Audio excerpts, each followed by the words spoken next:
más de julio de la zona de Cataluña, que conocen bien porque no estamos muy lejos de allí, y sentado en el inicio de un campo de girasoles que había debajo de la torre, pensaba, ¿por qué una torre que mirara hacia el Bajo Guadalquivir? ¿Por qué una torre de la campiña que mirara hacia el oeste?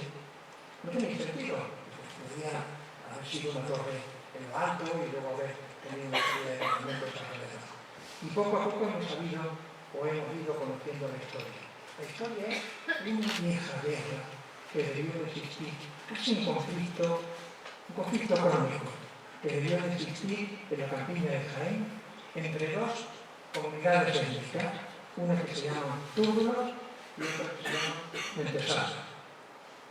No sabíamos nada de esta guerra en la historia, pero sí les puedo decir que duró desde finales del siglo VII a.C., durante todo el siglo VI y gran parte de la primera mitad del siglo V. Perdón, durante todo el siglo VI y gran parte de la mitad del V.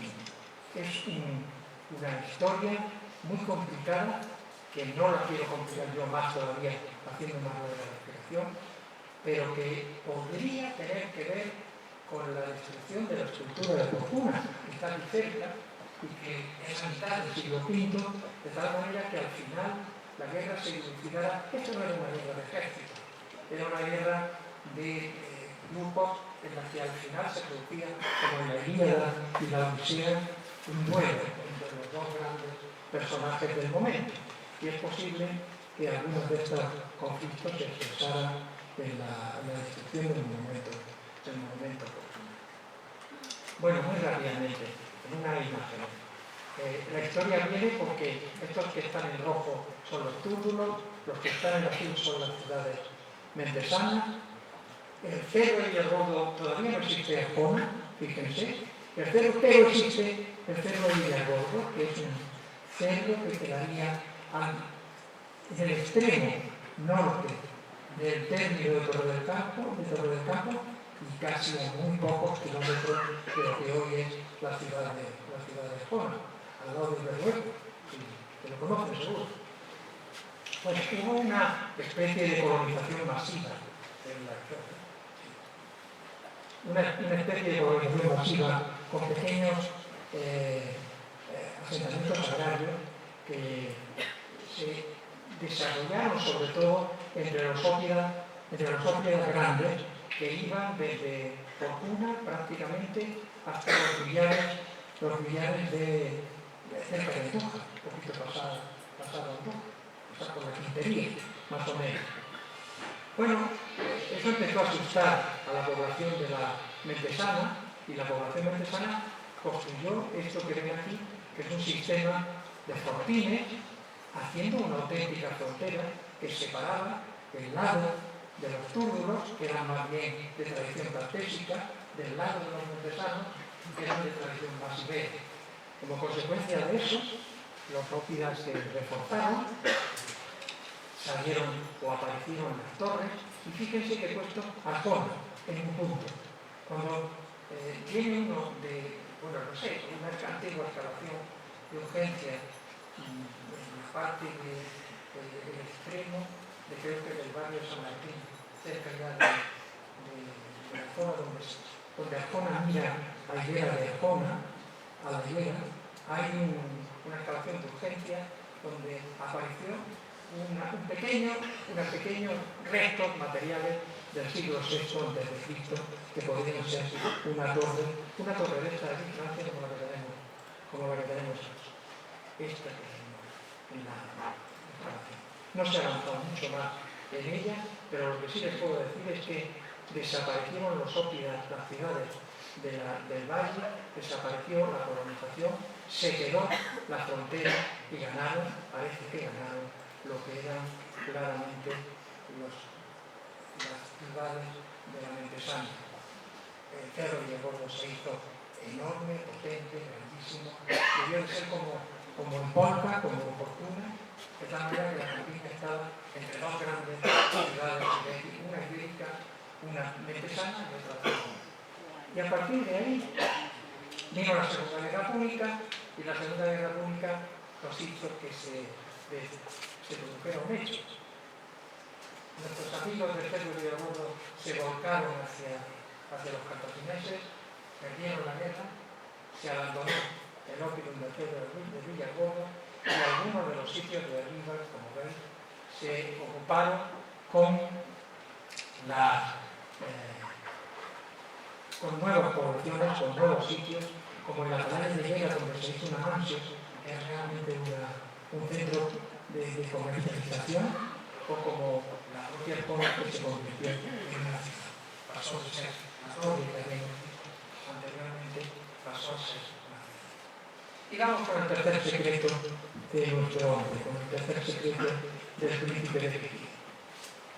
El tercer secreto es que le estamos diciendo príncipe de Piquía, pero el príncipe de Piquía tiene un nombre y además es uno de los pocos príncipes hispanos, iberos, del que conocemos su nombre. Es más, no conocemos un nombre, conocemos dos nombres, pero eso ya nos hemos encargado nosotros, los investigadores, de guiarla más todavía y pasar de un nombre a dos. ¿Por qué? Cuando apareció los restos materiales que había dentro de la tumba, uno de los que era más significativo era esta tapadera de plomo.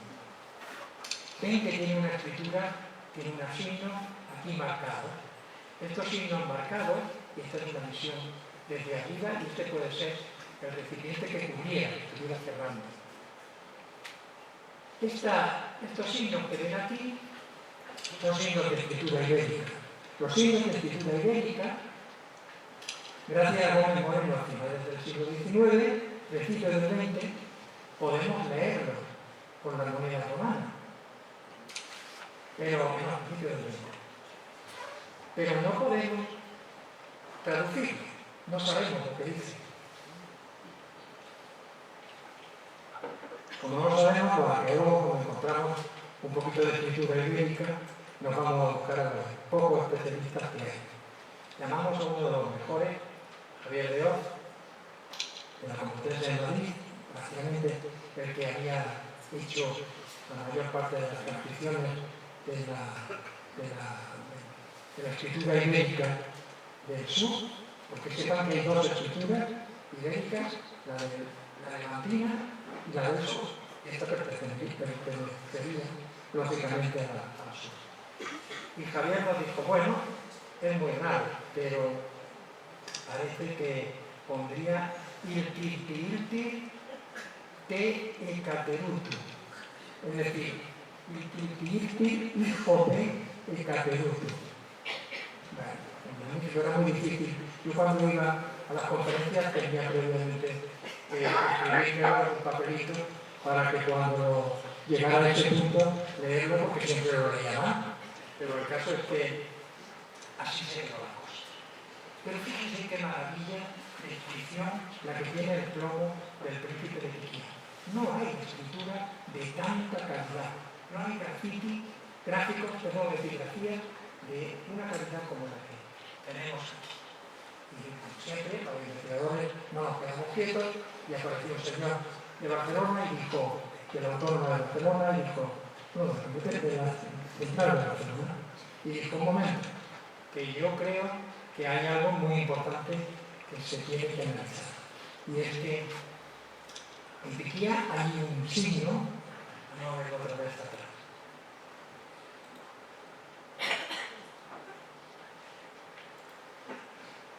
¿Estoy pasando ya o no?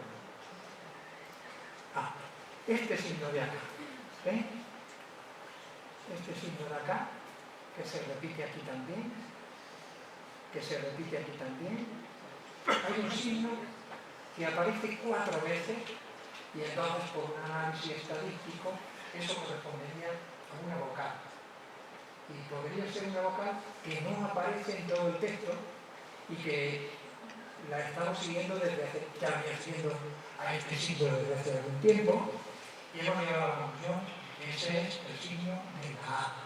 Curioso que se habla del signo de la A en la zona, pero bueno, pasó.